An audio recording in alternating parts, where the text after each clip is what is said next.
नमस्कार साथियों, मेरा नाम है अशोक पांडे और मेरे चैनल जीआई विद अशोक पे आपका स्वागत है। फ्रेंड्स, आज हम इंडियन इकोनॉमी के मॉड्यूल ए में चैप्टर नंबर 5 करेंगे। इसका पार्ट 2 है फ्रेंड्स, और इसी के साथ ये पूरा चैप्टर कवर हो जाता है। यहाँ पर हम बात करेंगे किसके बारे में, सोशल सेक्टर क्या होता है, सोशल इंफ्रास्ट्रक्चर क्या होता है, और सोशल इंफ्रास्ट्रक्चर में ही हेल्थ, एजुकेशन और फैमिली वेलफेयर वगैरह ये सारी चीज़ें आती हैं। इसकी बात हम करेंगे। ओके, तो हमने देखा था इंफ्रास्ट्रक्चर दो तरीके के होते हैं, हार्ड और सॉफ्ट। हार्ड वाले को फिजिकल इंफ्रास्ट्रक्चर बोलते थे और सॉफ्ट वाले को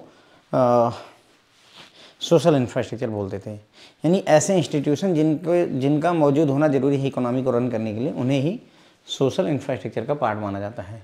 तो इसमें friends health, education, water supply, transportation, agriculture, उससे related services, irrigation, management of natural resources, इसमें water, forest, land, energy, welfare programme services all included in the social sector. India का जो सोशल सेक्टर है वो बहुत इंपॉर्टेंट है country की growth और डेवलपमेंट के लिए, और इसमें बहुत सारी चीज़ें आती हैं सोशल सेक्टर में, जैसे हेल्थ हो गया, एजुकेशन हो गया, प्योरिटी घटाना हो गया, साफ़ सफाई हो गई, हाउसिंग कंडीशन, लिविंग स्टैंडर्ड, ये सारी चीज़ें आ जाती हैं।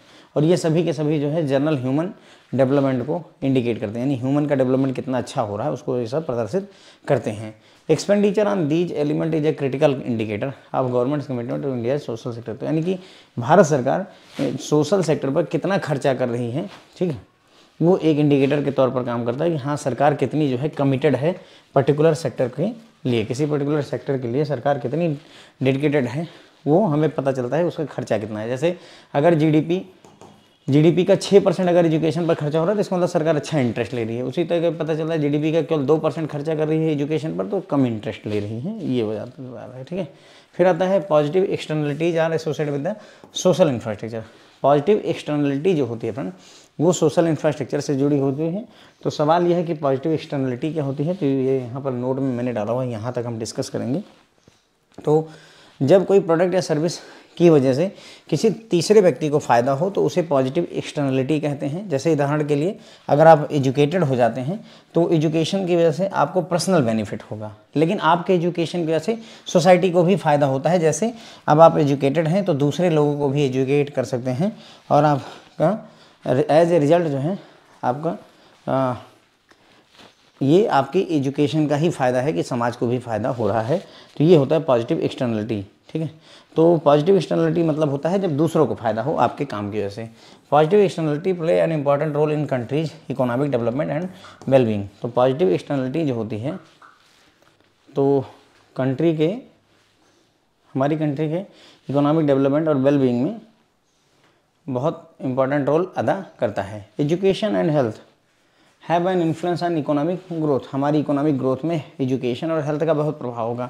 लोग अगर एजुकेटेड होंगे, वेल स्किल्ड होंगे, फ़ायदे का सौदा होगा, स्वस्थ रहेंगे तो अच्छा काम कर पाएंगे। Investing in human capital including education, skill development, training and the provision of health care facilities increases labour productivity and societal welfare.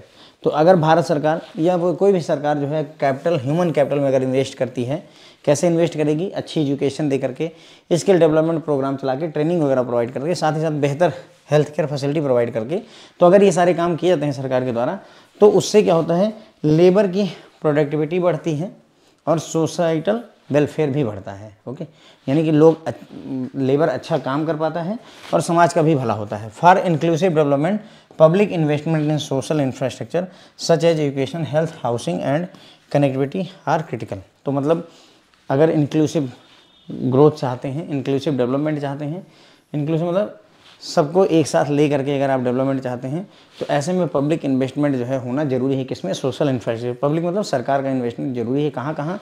Education के क्षेत्र में, हेल्थ के क्षेत्र में, हाउसिंग के क्षेत्र में और कनेक्टिविटी वगैरह में जरूरी हो जाता है। ठीक है, during the pre independence era यानी कि आज़ादी से पहले ये सेक्टर बहुत बुरी स्थिति में था, क्योंकि मैंने आपको बताया था कि अंग्रेज जो आए थे उनका उद्देश्य ही यही था हमको लूटना। ठीक है, उनको हमारे भले से कोई लेना देना नहीं था। तो प्री इंडिपेंडेंस एरा में सोशल सेक्टर वाज नेग्लेक्टेड, इसे नेग्लेक्ट किया हुआ था उन्होंने, which has negative impact on the economies production and productivity. अब आप भले ही सोशल सेक्टर को इग्नोर कर दिए, नेग्लेक्ट कर दिया, लेकिन उसका प्रभाव हमारे प्रोडक्शन और प्रोडक्टिविटी पर पड़ा ही पड़ा। देखिए हम लोग घर में रहते हैं, ठीक है, हम चाहते हैं तरक्की हो, हर घर वाले चाहते हैं कि हमारी तरक्की हो, लेकिन तरक्की किस कीमत पर? क्या व्यक्ति बीमार है तभी काम करता रहे तब तरक्की होगी? नहीं। तो वही चीज़ है कि हमें सोशल सेक्टर को भी देख करके आगे बढ़ना होगा, वरना अल्टीमेटली सारी चीज़ें प्रभावित होंगी, ठीक है। जब इंडिपेंडेंस यानी आज़ादी हुई थी उस समय हमारी साक्षरता की जो दर थी 17% थी, यानी कि 100 में से 17 लोग एजुकेटेड थे, और लाइफ एक्सपेक्टेंसी यानी कि एक व्यक्ति औसतन 32.5 ईयर जिंदा रहता था, औसतन जो है वो 32 साल की उम्र जीता था। लेकिन अभी जो है कंट्री की लिटरेसी रेट देखें तो 100 में से 74% यानी कि 74 लोग एजुकेटेड हैं, और लाइफ एक्सपेक्टेंसी भी बढ़ करके 70 साल, ऑन एवरेज एक व्यक्ति 70 साल जिंदा रह रहा है, ऐसा रिजल्ट निकल करके आया हुआ है। ओके, ड्यूरिंग द पैंडेमिक, जब ये महामारी आई, government expenditure on social service increase significantly, तो उस समय मजबूरी में मेडिकल वगैरह के क्षेत्र में और हर क्षेत्र में सरकार को सोशल सर्विस सेक्टर में खास करके अपने खर्चे को बढ़ाना पड़ गया, ठीक है। The expenditure on social service, जैसे हेल्थ पर, एजुकेशन पर और अदर पर, by central and state government are proportionate of GDP has increase to nearly 9%। मतलब जो सोशल सर्विस पर जितना खर्चा हो रहा है वो लगभग भारत सरकार जीडीपी का 9% खर्च कर रही है। 100 रुपये की जीडीपी है तो उसमें से 9 रुपये का खर्चा हम कहाँ कर रहे हैं, कहाँ पर कर रहे हैं? सोशल सर्विसेज पर कर रहे हैं, ठीक है। तो यहाँ पर हमने देखा कि भाई सोशल सेक्टर क्या होता है, सोशल इंफ्रास्ट्रक्चर क्या होता है। तो health, education, water supply, transportation, agriculture, irrigation, उसके बाद में वाटर का कंजर्वेशन, फॉरेस्ट का conservation, land, energy, welfare program, ये सारी चीज़ें जो है सोशल सेक्टर में आती हैं। सोशल सेक्टर हमारे देश के विकास के लिए, डेवलपमेंट के लिए, ग्रोथ के लिए बहुत आवश्यक है, ठीक है। इसमें बहुत सारे कंपोनेंट होते हैं, जिसमें आपका हेल्थ, एजुकेशन, गरीबी घटाना, साफ़ सफाई, लिविंग स्टैंडर्ड, ये सारी चीज़ें आती हैं, और ये सभी जनरल ह्यूमन डेवलपमेंट को रिप्रेजेंट करती हैं। इन एक्सपेंडिचर ऑन दीज एलिमेंट्स, इन सभी एलिमेंट्स पर अगर हम खर्चा करते हैं तो सरकार कितना खर्चा करती है इन सभी एलिमेंट्स पर, इन सभी एलिमेंट्स पर जितनी भी हमने बात की, इन पर कितना खर्चा करती है सरकार, उसी से पता चलता है कि जो है इंडिया के सोशल सेक्टर में कितनी कमिटमेंट है भारत सरकार की, यानी भारत सरकार कितना जो है खर्चा करने के लिए तैयार है, कितना ज़्यादा डेडिकेटेड है पर्टिकुलर एक सेक्टर के लिए। अगर हेल्थ में अच्छा खर्चा कर रही तो डेडिकेटेड है, कमिटेड है। अगर एजुकेशन पर खर्चा कर रही तो एजुकेशन में कमिटेड है, लाइक दैट। ओके, एजुकेशन और हेल्थ जो है इकोनॉमिक ग्रोथ पर प्रभाव डालते हैं। ह्यूमन कैपिटल में अगर भारत सरकार या कोई भी सरकार इन्वेस्ट करेगी ह्यूमन कैपिटल में, कैसे? एजुकेशन प्रोवाइड करके, स्किल डेवलपमेंट के प्रोग्राम, ट्रेनिंग के प्रोग्राम प्रोवाइड करके, साथ ही साथ हेल्थ केयर में अगर अच्छी फैसिलिटी अवेलेबल करवाई जाएंगी तो उससे लेबर की प्रोडक्टिविटी, जो लोग हैं उनकी प्रोडक्टिविटी बढ़ती है और सोसाइटल वेलफेयर भी होता है, समाज का भी भला होता है, ठीक है। इंक्लूसिव डेवलपमेंट के लिए जरूरी है कि सोशल इंफ्रास्ट्रक्चर पर पब्लिक इन्वेस्टमेंट हो, सरकार का इन्वेस्टमेंट हो, एजुकेशन में, हेल्थ में, हाउसिंग में, कनेक्टिविटी, इन सब में इन्वेस्टमेंट जरूरी है। जब हमारा देश आज़ाद नहीं था उस समय सोशल सेक्टर को नेग्लेक्ट किया था अंग्रेज़ों ने, क्योंकि वो हमारा सिर्फ दुरुपयोग करना चाहते थे, और लेकिन उसका अल्टीमेटली नेगेटिव इम्पैक्ट हुआ इकोनॉमी के प्रोडक्शन और प्रोडक्टिविटी पर, ठीक है। जब आज़ादी मिली तो उस समय 100 में से 17%, 17% जो है लिटरेसी रेट था, और जबकि लाइफ एक्सपेक्टेंसी 32 साल थी, 32.5 साल थी, यानी कि 100 में से 17 लोग एजुकेटेड थे और औसतन एक व्यक्ति 32.5 ईयर जिंदा रहता था। लेकिन अब जो है मौके पर देखा जाए तो हमारी एजुकेशन का स्तर 74.04% हो गया है, यानी 100 में से 74 व्यक्ति एजुकेटेड है। इवन ये अब ज़्यादा हो गया होगा, नई जनगणना आएगी तो और पता चलेगा, ठीक है। और लाइफ एक्सपेक्टेंसी 70 साल की हो गई, यानी औसतन एक व्यक्ति 70 साल जिंदा रह रहा है। पैंडेमिक के दौरान गवर्नमेंट ने अपने खर्चे सोशल सेक्टर में, सोशल सर्विसेज में बहुत ज़्यादा बढ़ा दिए। तो जो सोशल सर्विस में खर्चा हुआ हेल्थ केयर, एजुकेशन और अदर चीज़ों पर, उसमें अगर देखा जाए तो जीडीपी का 9% के आसपास खर्चा किया गया था। फिर आता है friends ESG, environmental, social and governance. Environmental, social and governance, ESG. ESG has gained foothold among the stakeholders and is considered as a modern dimension of the corporate social responsibility. मतलब जो है ESG को आजकल बहुत ज़्यादा value दी जा रही है, और ये CSR का एक नया डायमेंशन बन करके सामने आया है। कॉर्पोरेट सोशल रिस्पॉन्सिबिलिटी क्या होती है? जो भी बड़ी कंपनियां होती हैं, अगर 1000 करोड़ या उससे ज़्यादा कमाती हैं तो उनको अपने प्रॉफिट का 2% जो है समाज के भले के लिए खर्चा करना पड़ता है। तो समाज के भले के लिए जो CSR खर्चा किया जाता है वो उसमें ही ESG भी आ जाता है। ESG refers 3 most essential factors. ESG 3 most important factors को रेफर करता है, इन्वायरमेंटल, सोशल और गवर्नेंस को, which determine long term and ethical impact of businesses or company investment, ठीक है। तो ESG जो है 3 इंपॉर्टेंट फैक्टर्स इन्वायरमेंटल, सोशल और गवर्नेंस को रेफर करता है, जो कि डिटरमाइन करता है क्या, लॉन्ग टर्म का यानी लंबे समय में क्या प्रभाव होगा, एथिकल प्रभाव क्या होगा बिजनेस या कंपनी के इन्वेस्टमेंट का। जो भी कंपनी बिजनेस कर रही है, जो भी इन्वेस्टमेंट किया जा रहा है कंपनी में, उसका लंबे समय तक और नैतिक प्रभाव क्या होगा, उसी को जानने का प्रयास ESG द्वारा किया जाता है। The majority of socially responsible investor use ESG criteria to screen investment. मतलब जो सोशली रिस्पॉन्सिबल यानी ऐसे इन्वेस्टर जो पैसा तो इन्वेस्ट करके कमाना चाहते हैं, लेकिन फिर भी वो चाहते हैं कि समाज का भी भला हो, इन्वायरमेंट भी बचा रहे, तो वो ESG को एक टूल के तौर ESG क्राइटेरिया को यूज करते हैं ये जानने के लिए कि जो इन्वेस्टमेंट है वो सही है कि नहीं, जो हम इन्वेस्टमेंट करने जा रहे हैं कहीं उसका समाज पर मतलब इन्वायरमेंट पर और सोशल या गवर्नेंस पर कोई निगेटिव इफेक्ट तो नहीं पड़ेगा। तो इसको जानने के लिए ESG क्राइटेरिया को यूज करते हैं। Since customers are considered king in the Indian context, bank are expected to treat them appropriately.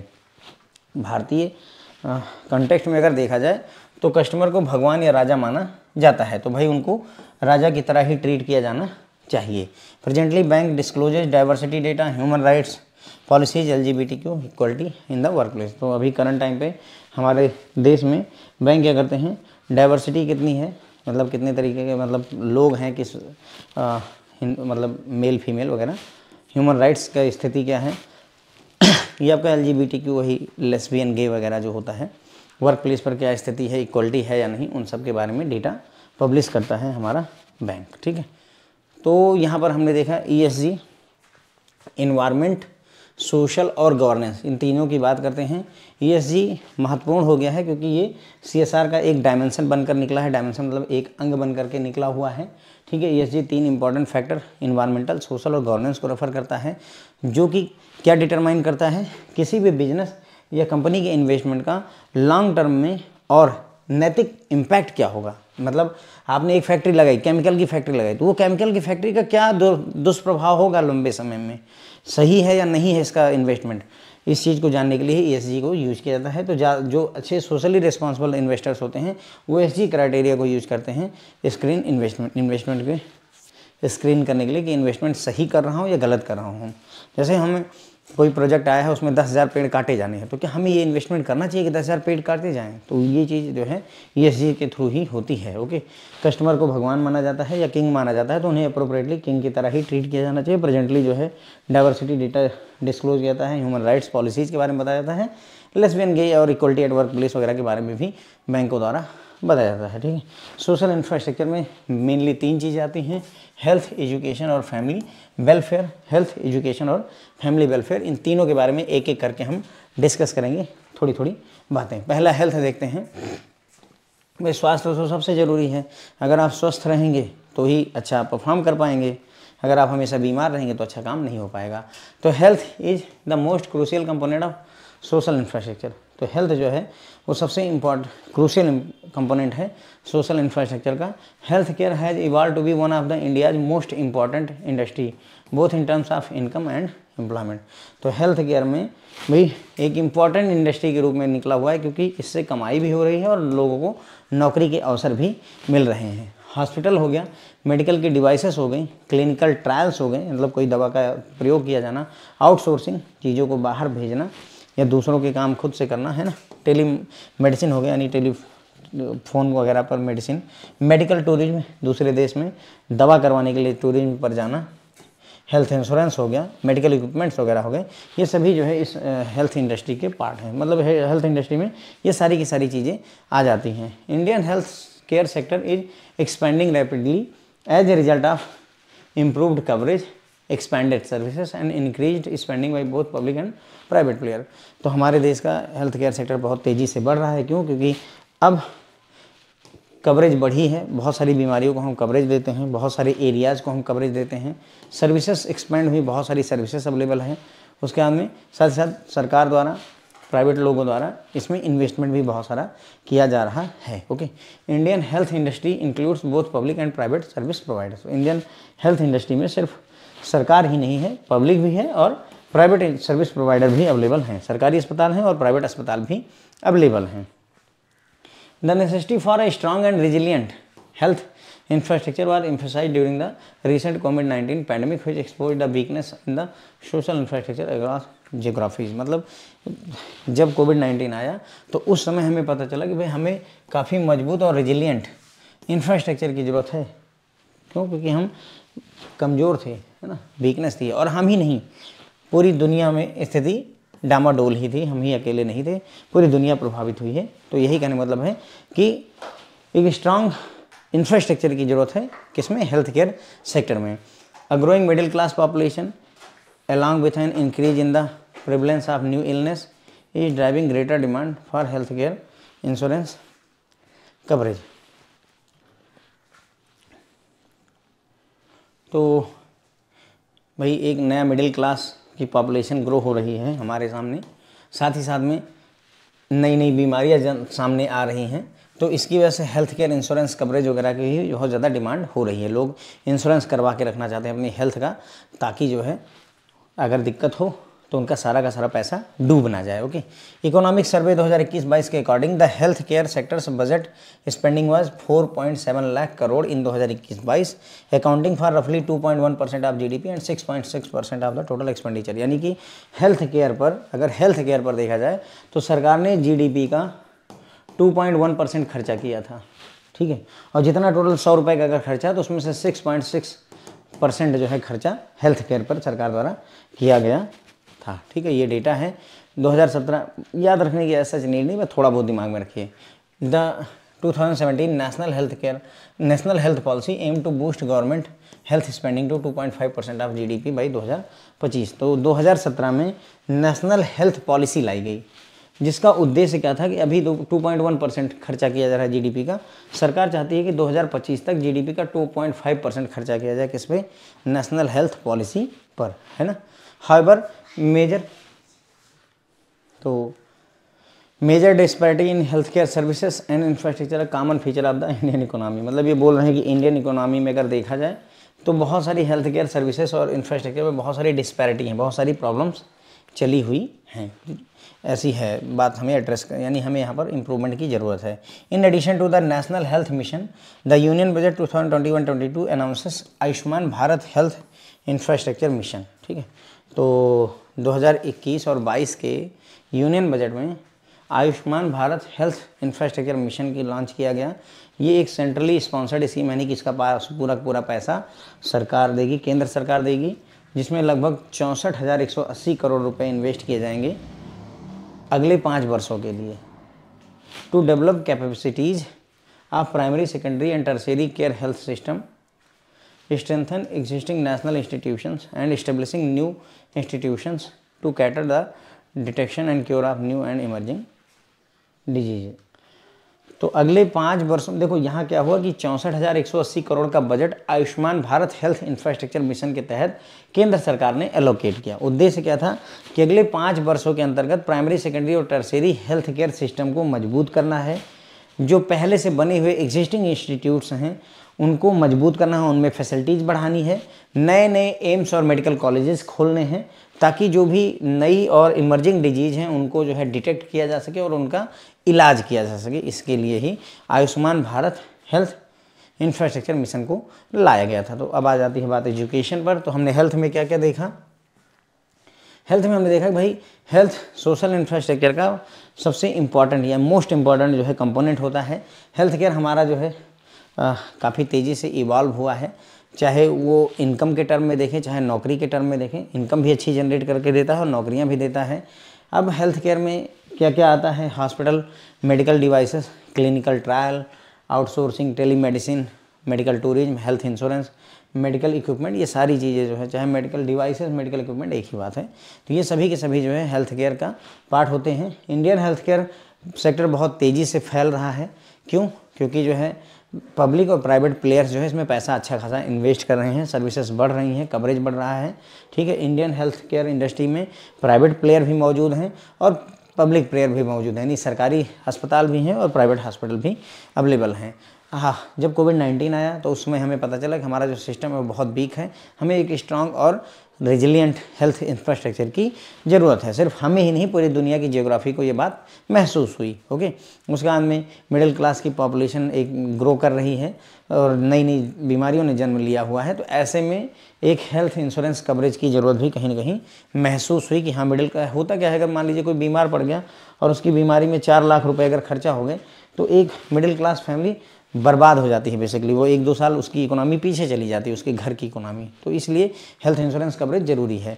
2021-22 का इकोनॉमिक सर्वे का डेटा कहता है कि हेल्थ केयर पर 4.7 लाख करोड़ रुपए 21-22 में खर्चा किया गया, जो कि जीडीपी का 2.1% के बराबर है। और टोटल जितना भी सरकार का खर्चा उसका 6.6 के बराबर है। ठीक है, एक खर्चा है कितना, 100 रुपये खर्चा करती है तो उसका 6 रुपये 60 पैसे खर्चा किया है। और ये जीडीपी है, अगर हमारी जीडीपी ग्रॉस डोमेस्टिक प्रोडक्ट 100 रुपये का है तो उसका 2.1% ये है। ठीक है, उसके बाद में 2017 में नेशनल हेल्थ पॉलिसी लाई गई ताकि गवर्नमेंट की हेल्थ स्पेंडिंग को बढ़ा सके, खर्चे को बढ़ा सके। उद्देश्य क्या है कि 2025 तक जीडीपी मतलब जो है 2025 तक हेल्थ पर जीडीपी का 2.5% खर्चा किया जाए। अभी कितना 2.1% किया जा रहा है, तब तक 2025 तक 2.5% खर्चा करने की उद्देश्य है। ठीक है, उसका नेशनल हेल्थ मिशन के अलावा 2021-22 के बजट में Ayushman Bharat health infrastructure mission लाया गया, जिसमें 64,180 करोड़ रुपए केंद्र सरकार लगाएगी। अगले 5 वर्षों के अंतर्गत क्या किए जाएंगे, नए नए इंस्टीट्यूट खोले जाएंगे। जो पहले से इंस्टीट्यूट बने हुए हैं उनको मजबूत किया जाएगा, उनमें फैसिलिटीज़ बढ़ाई जाएगी ताकि जो भी नई बीमारियां हैं, इमर्जिंग बीमारियां हैं, उनको डिटेक्ट किया जा सके, उनका समाधान किया सके, उनका क्यूर किया जा सके। ठीक है, फिर अगला आता है फ्रेंड्स एजुकेशन। हेल्थ हो गया, एजुकेशन की बात करेंगे। Education is a critical factor in any countries economic development. किसी भी कंट्री के इकोनॉमिक डेवलपमेंट के लिए एजुकेशन क्रिटिकल होता है, इंपॉर्टेंट होता है, महत्वपूर्ण होता है। Since its inception India has been committed to increasing literacy rate in the country. मतलब जब से जो है हमारा उद्भव हुआ है, समझ लीजिए अंग्रेजों के राज से छुट्टी मिली है, तब से जो है सरकार लिटरेसी रेट बढ़ाने की पूरी कोशिश में लगी हुई है। Even now the government of India run several program to encourage primary and secondary education. अभी भी भारत सरकार बहुत सारे प्रोग्राम चलाती है जिससे प्राइमरी और सेकेंडरी एजुकेशन को बढ़ावा दिया जा सके।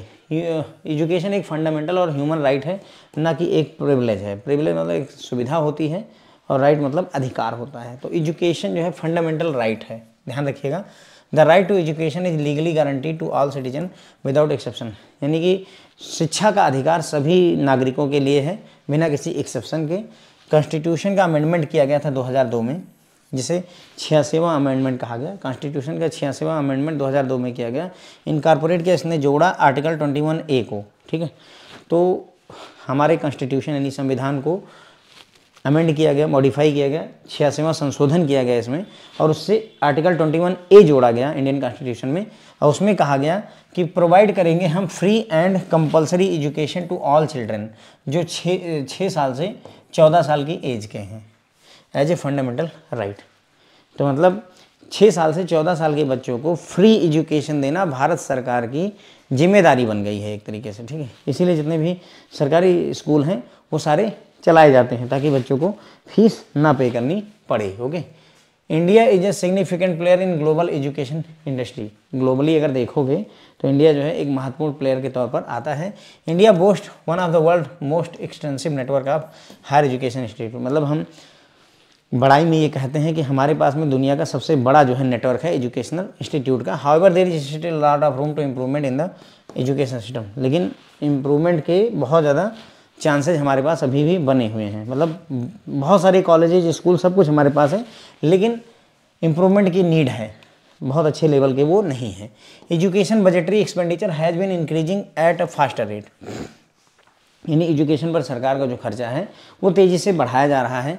इकोनॉमिक सर्वे 2021-22 की रिपोर्ट बताती है कि एजुकेशन सेक्टर पर जो खर्चा किया गया था 6.97 लाख करोड़ किया गया था 2021-22 में, जो कि जीडीपी का 3.1% के बराबर है और टोटल एक्सपेंडिचर का 9.7% के बराबर है। तो अगर आप देखो, ये इकोनॉमिक सर्वे 2021-22 का ही है और वो हेल्थ वाला भी 2021-22 का ही था। उसमें आपको याद होगा यहाँ 2.1% खर्चा किया गया था जीडीपी का, और यहाँ पर जो है 6.6% खर्चा किया गया था टोटल एक्सपेंडिचर का। तो अगर हम देखें तो सरकार हेल्थ से ज़्यादा एजुकेशन पर खर्चा कर रही है, हम ये बात बोल सकते हैं। हम क्या बोल सकते हैं, हेल्थ से ज़्यादा एजुकेशन, क्योंकि वहाँ देखिए 4.1 लाख करोड़ था, यहाँ 6.97 लाख करोड़ रुपए खर्चा किया जा रहा है। ठीक है, नेशनल एजुकेशन पॉलिसी 2020 जो आई है, नेशनल एजुकेशन पॉलिसी 2020, उसने रिप्लेस कर दिया 34 साल पुरानी नेशनल एजुकेशन पॉलिसी 1986। हमारे लोग पैदा होने से पहले की पॉलिसी थी, उसको रिप्लेस किया गया नेशनल एजुकेशन पॉलिसी 2020। ठीक है, अभी नई पॉलिसी आ गई है। नई एजुकेशन पॉलिसी जो है 5 पिलर पर आधारित है। इससे आपको क्वेश्चन मिल सकता है। 5 पिलर कौन कौन से हैं? Accessibility, equity, quality, affordability and accountability. मतलब कहने का जो 5 पिलर कौन कौन से? एक्सेसिबिलिटी यानी एजुकेशन सबको एक्सेस मिलनी चाहिए, इक्विटी सबको बराबर अधिकार मिलना चाहिए एजुकेशन का, क्वालिटी एजुकेशन जो है क्वालिटी वाली होनी चाहिए, सस्ती होनी चाहिए, अफोर्डेबिलिटी सस्ती होनी चाहिए, और जो भी लोग इसमें इन्वॉल्व हैं उनकी अकाउंटेबिलिटी यानी जिम्मेदारी होनी चाहिए। ठीक है, उसके बाद में पहले 10+2 का स्ट्रक्चर हुआ करता था, 10वीं तक पढ़ेंगे, फिर 2 साल और पढ़ेंगे 12वीं। अब उसकी जगह 5+3+3+4 फ्रेमवर्क आया हुआ है, जिसमें 12 साल की एजुकेशन और 3 साल का जो है आंगनवाड़ी या प्री स्कूलिंग शामिल की जाती है।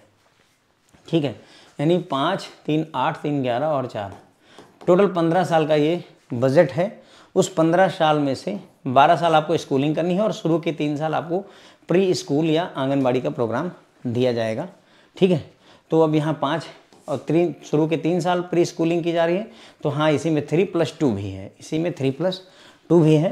तो मतलब कहने का पहले 3 साल आपको यहाँ पे देखिए, पहले शुरू के, ये आप अगर चार्ट देख पाएँ तो आपको आइडिया लग जाएगा। शुरू के जो है 3 साल आपको प्री स्कूल में डाला जाएगा, उसी को आंगनबाड़ी कहा गया है। उसके बाद में अगले 3 साल में पहले शुरू के 3 साल बच्चा छोटा है तो उसको प्री स्कूल में डाल दीजिए। उसके बाद में अगले 2 साल में वो क्लास 1 और 2 करेगा। उसके अगले 3 साल 3 और 3, 4, 5 पढ़ेगा। अगले 3 साल में 6, 7, 8 पढ़ेगा और अगले साल में 9, 10, 11, 12 करेगा। तो ये इस तरीके से इस तरीके का सिस्टम इन्होंने डेवलप किया हुआ है। ठीक है, तो आई बिलीव जो है ये आपको नई एजुकेशन पॉलिसी आपको समझ में भी आ गई होगी, क्योंकि ये पहले नहीं थी। तो क्यूरियस केस है। देखिए इसमें क्या हो रहा है, 5 साल में से शुरू के 3 साल प्री स्कूल के हैं, फिर अगले 2 साल फर्स्ट एंड सेकंड में पढ़ाई करेगा बच्चा, फिर अगले 3 साल तो फर्स्ट और सेकंड हो गया तो थर्ड, फोर्थ और फिफ्थ पढ़ेगा। अगले 3 साल 6, 7, 8 पढ़ेगा और अगले 4 साल जो है 9, 10, 11 एंड 12 पढ़ेगा। ये इस तरीके से है फ्रेंड्स। ओके, ठीक है, क्लियर हो गया ना। 5+3, 3 कौन से हो गए? 3, 4, 5 वाले, और 3 कौन से हो गए? 6, 7, 8 वाले। 4 कौन से हो गए? 9 से लेकर 12 तक वाले। ठीक है, और ये शुरू के 5 साल, इसमें जो है 3 ईयर तक प्री स्कूल है या आंगनबाड़ी है, और after that first class and second class का मामला यहाँ पर आता है। ठीक है, तो ये हो गया हमारा 5 पिलर, और कैसे ये 5+3+3+4 पॉलिसी कैसे चलती है वो भी मैंने आपको बता दिया। ठीक है, तो एजुकेशन यहाँ पर निपटती है अपनी। ठीक है, एजुकेशन में हमने देखा कंट्री की इकोनॉमिक ग्रोथ के लिए, डेवलपमेंट के लिए एजुकेशन क्रिटिकल फैक्टर है। जब से इंडिया अपने अस्तित्व में आया है तब से लिटरेसी रेट यानी कि साक्षरता की दर बढ़ाने में प्रयासरत है। अभी भी गवर्नमेंट ऑफ इंडिया के बहुत सारे प्रोग्राम चलते हैं जो प्राइमरी और सेकेंडरी एजुकेशन को बढ़ावा देते हैं। एजुकेशन एक फंडामेंटल राइट है, ना कि एक प्रिविलेज है, एक अधिकार है हमारा। ओके, इसके लिए राइट टू एजुकेशन लाया गया जो सभी सिटीजन के लिए अवेलेबल है। ठीक है, कॉन्स्टिट्यूशन के 86वां अमेंडमेंट किया गया 2002 में, जिसके हिसाब से आर्टिकल 21A डाला गया, 86वां संशोधन किया गया। उसके तहत आर्टिकल 21A जोड़ा गया इंडियन कॉन्स्टिट्यूशन में, और कहा गया कि जो भी 6 साल से लेकर 14 साल के बच्चे हैं उनको फ्री और कंपलसरी एजुकेशन दिलाई जाएगी सरकार के द्वारा।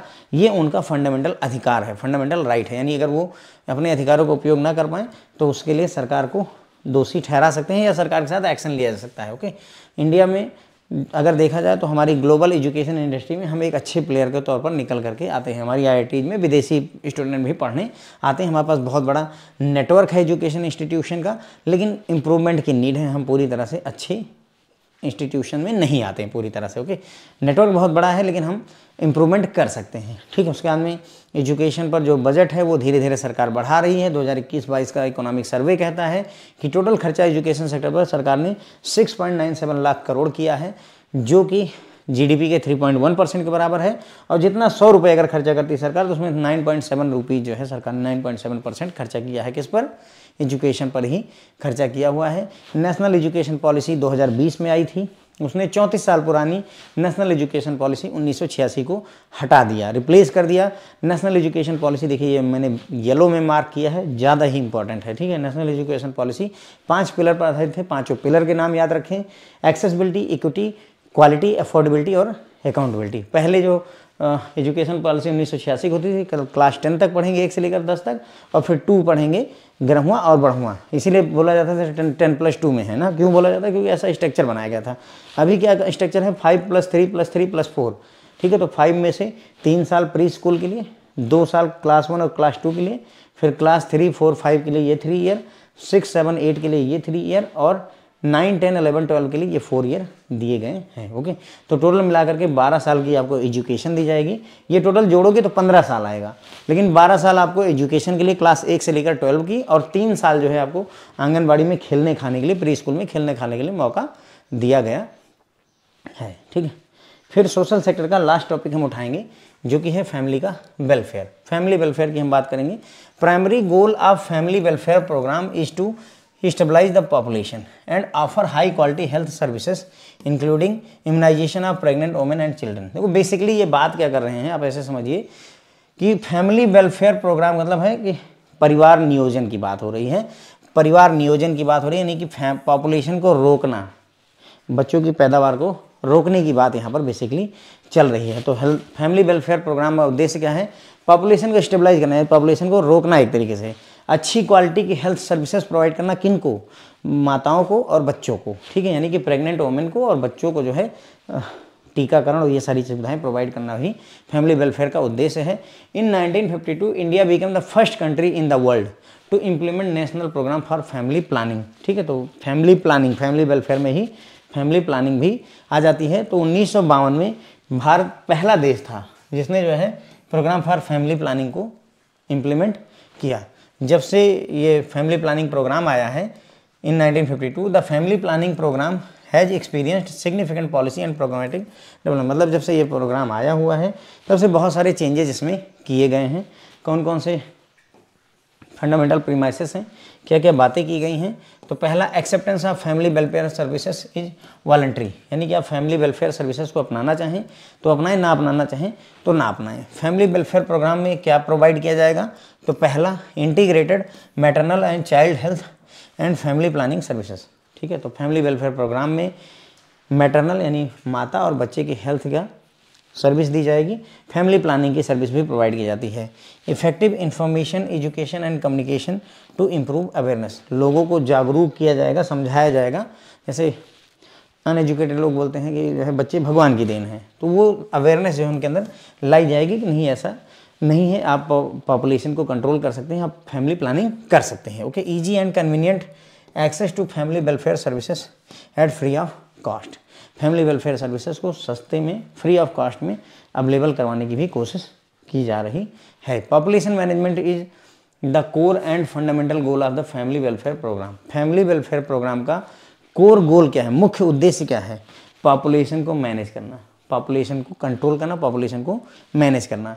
India has variety of officially sponsored and entirely supported family welfare program that offer extra infrastructure, people and consumable to states in order to improve the health of women and children and address all the stated requirement of fertility management, जैसे nutrition programme, जननी सुरक्षा योजना वगैरह, ठीक है। तो देखिए मतलब ये बोल रहे हैं क्या कि भाई इंडिया में बहुत सारे सरकारी स्पॉन्सर्ड प्रोग्राम है, जो फैमिली वेलफेयर प्रोग्राम चलाए जा रहे हैं, जहाँ पर लोगों को, ठीक है, और राज्यों को इंफ्रास्ट्रक्चर, लोग और कंज्यूमेबल्स वगैरह प्रोवाइड किए जाते हैं, ताकि जो महिलाएं हैं, जो बच्चे हैं, उनकी हेल्थ की देखभाल की जा सके, जो उनकी रिक्वायरमेंट उनको पूरा किया जा सके। आंगनबाड़ी वगैरह प्रोग्राम चलता है, इसमें आपको सरकार दही, घी वगैरह देती है, दाल वगैरह देती है, दलिया वगैरह प्रोवाइड की जाती है। तो न्यूट्रिशन प्रोग्राम, जननी सुरक्षा योजना वगैरह सारी चलाई जा रही हैं।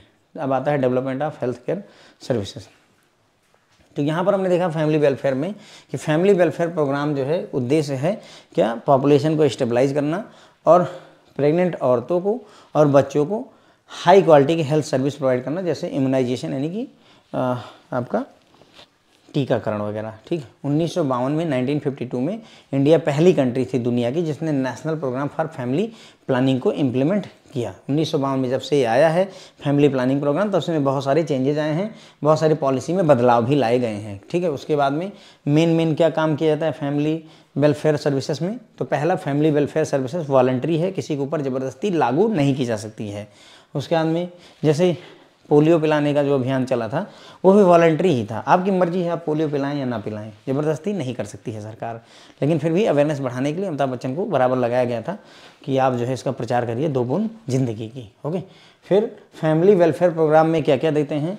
तो माता और बच्चे की हेल्थ पर बात की जाती है, फैमिली प्लानिंग की सर्विसेज प्रोवाइड की जाती हैं, ठीक है। जो ज़रूरी मेडिसिन वगैरह हैं फैमिली प्लानिंग की तो वो सभी प्रोवाइड की जाती हैं। ओके, उसके बाद में effective information education and communication, improve awareness, लोगों की जानकारी को बढ़ावा देने के लिए फैमिली प्लानिंग कैसे की जा सकती है, फैमिली वेलफेयर कैसे किया जा सकता है, उसके बारे में इन्फॉर्मेशन देना, और साथ ही साथ में फैमिली वेलफेयर सर्विसेज को free of cost easily available करवाना। पॉपुलेशन मैनेजमेंट, यही कोर और फंडामेंटल गोल है फैमिली वेलफेयर प्रोग्राम का। ध्यान रखिएगा, फैमिली वेलफेयर प्रोग्राम का कोर गोल क्या है, मुख्य गोल क्या है? पॉपुलेशन का मैनेजमेंट। तो इंडिया के पास में बहुत सारे जो है ऑफिशियली स्पॉन्सर्ड स्कीम्स चली हुई हैं, फैमिली वेलफेयर प्रोग्राम चले हुए हैं, जो इंफ्रास्ट्रक्चर प्रोवाइड करते हैं लोग, यानी कि डॉक्टर्स वगैरह प्रोवाइड करते हैं, कंज्यूमर प्रोवाइड करते हैं राज्य सरकारों को, ताकि औरतों को और बच्चों को जो उनकी न्यूट्रिशन की रिक्वायरमेंट है, फर्टिलिटी की रिक्वायरमेंट है, उसको पूरा किया जा सके।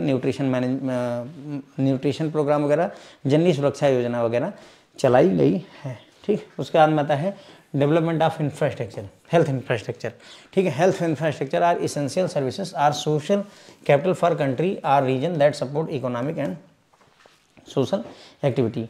तो हेल्थ इंफ्रास्ट्रक्चर एक इसेंशियल सर्विस होती है, सोशल कैपिटल होती है किसी भी कंट्री या किसी रीजन की, जो कि इकोनॉमिक और सोशल एक्टिविटी को सपोर्ट करती है। Health infrastructure is essential metric for assessing country's health care policy and welfare programme.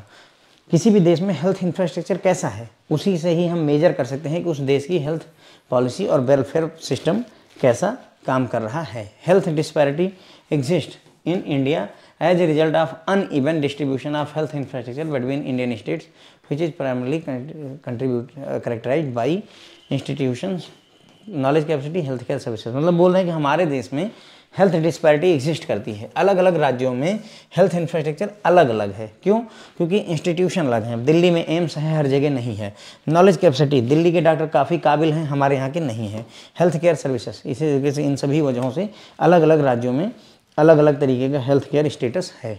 All these challenges are link to economic growth with a specific emphasis on India. और ये सारे जितने भी challenges हैं ये सभी इकोनॉमिक ग्रोथ को प्रभावित करते हैं। India has made significant progress in terms of health infrastructure and mass population access to the health care service. मतलब अगर हम देखें तो भाई हमने इंप्रूवमेंट करी है, इसमें कोई डाउट नहीं है। हमने सिग्निफिकेंट प्रोग्रेस करी हुई है हेल्थ इंफ्रास्ट्रक्चर में भी, और बहुत बड़ी पॉपुलेशन को हेल्थ केयर फैसिलिटी अवेलेबल भी करवा रखी है। The infrastructure of a health system is critical part of any economy because it increases efficiency, safety, timeliness, patient centreness, access and efficiency. मतलब हेल्थ सिस्टम का इंफ्रास्ट्रक्चर बहुत ज़रूरी होता है, किसी भी इकोनॉमी के लिए क्रिटिकल होता है। क्यों? क्योंकि इससे इफ़िकेसी बढ़ती है, सेफ्टी बढ़ती है, टाइमलीनेस बढ़ता है, पेशेंट की केयर होती है, दवाइयों की एक्सेस मिलती है, एफिशिएंसी बढ़ती है, ये सारी चीज़ें होती हैं। Skilled labour, integrated electronic information system, public health agencies, resources and research are 5 basic areas of health infrastructure. ध्यान रखें, हेल्थ इंफ्रास्ट्रक्चर के 5 बेसिक एरिया कौन कौन से हैं? स्किल्ड लेबर यानी डॉक्टर नर्स वगैरह जो हैं वो स्किल्ड होनी चाहिए। इंटीग्रेटेड इलेक्ट्रॉनिक इंफॉर्मेशन सिस्टम यानी कि इंटरनेट का यूज किया जाना चाहिए। पब्लिक हेल्थ एजेंसी यानी कि मेडिकल कॉलेज वगैरह अवेलेबल होने चाहिए। रिसोर्सेस होने चाहिए और रिसर्च होनी चाहिए। ये सभी पाँचों मिल करके हेल्थ इंफ्रास्ट्रक्चर के बेसिक एरियाज में आ जाते हैं। इनएडुकेट फाइनेंशियल रिसोर्सेज, अगर फाइनेंस नहीं अवेलेबल है, फैसिलिटी ख़राब है, इनएडुकेट अपर्याप्त फिजिकल इंफ्रास्ट्रक्चर है, lack of efficient personal and material planning है, lack of good transportation facility and other challenges plague India health infrastructure. मतलब हमारे इंडिया के इंफ्रास्ट्रक्चर को, हेल्थ इंफ्रास्ट्रक्चर को प्रभावित करने में क्या क्या है? पैसे पर्याप्त नहीं हैं, फैसिलिटी अच्छी नहीं है, इक्विपमेंट काम नहीं कर रहे हैं, फिजिकल इंफ्रास्ट्रक्चर मौजूद नहीं है, बेड ख़राब है, ये है वो है, बहुत सारी प्रॉब्लम चल रही हैं, ट्रांसपोर्टेशन की फैसिलिटी अवेलेबल नहीं है। तो ये सभी चीज़ें जो हैं हमारे इंडिया के हेल्थ इंफ्रास्ट्रक्चर को प्रभावित कर रही हैं। इसी के तहत PM PMABHIM प्रधानमंत्री Ayushman Bharat health infrastructure mission को लॉन्च किया गया था। Is designated to improve primary, secondary and tertiary health care system and to establish new institution to address the diagnosis and treatment of emerging illness. मतलब वही है कि जो नई बीमारियां निकल करके आ रही उनके लिए हम जो पहले से हमारा स्ट्रक्चर है, हॉस्पिटल हैं, उनको मजबूत करेंगे और नए नए मेडिकल कॉलेज और एम्स वगैरह खोलेंगे। इसी के लिए आपका प्रधानमंत्री Ayushman Bharat health infrastructure mission लाया गया था। It has evolve to become the largest pan India public health infrastructure initiative in 2005 से ये मतलब सबसे बड़ा जो है,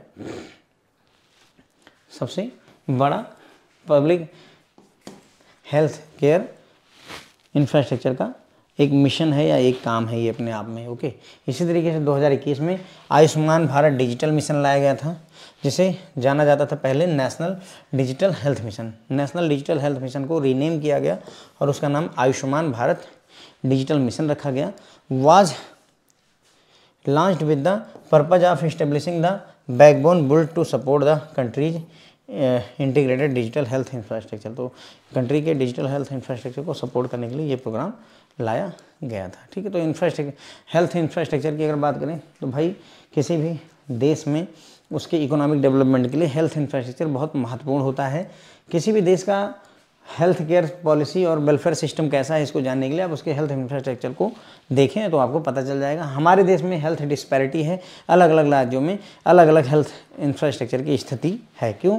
क्योंकि भाई इंस्टीट्यूशन अलग हैं, नॉलेज की कैपेसिटी हर राज्य की अलग है, हेल्थ केयर सर्विसेज अलग हैं, तो इस वजह से सबके पास सेम व्यवस्था नहीं है। ठीक है, तो ये सभी चैलेंजेस इकोनॉमिक ग्रोथ को प्रभावित करते हैं।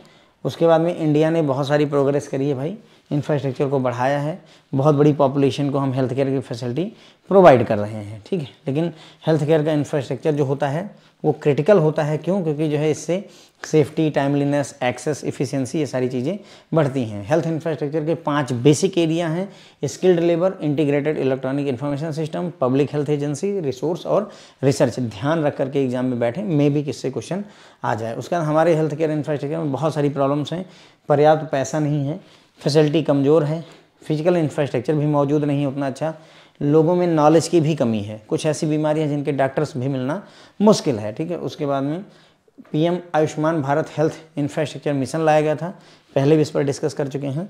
उद्देश्य क्या था? हमारे नए नए एम्स इस्टेब्लिश करना और पुराने एम्स और मेडिकल कॉलेजों को और मजबूत करना, ताकि जो नई और इमर्जिंग बीमारियां हैं उनको आसानी से डिटेक्ट किया सके और उनका क्यूर किया जा सके। ठीक है, उसके बाद में ये जो प्रोग्राम था Ayushman Bharat health infrastructure mission, 2005 के बाद में इतने बड़े लेवल का कोई प्रोग्राम सरकार द्वारा चलाया गया है। ठीक है, पहले नेशनल डिजिटल हेल्थ मिशन हुआ करता था, उसी को रीनेम करके आयुष्मान भारत डिजिटल मिशन नाम कर दिया गया है। उद्देश्य क्या है? डिजिटल हेल्थ इंफ्रास्ट्रक्चर को बढ़ावा देना। ठीक है बहन, तो बस इसी के साथ में हमारा ये लेक्चर खत्म होता है और ये चैप्टर भी यहीं पर कवर हो जाता है। Thank you so much friend.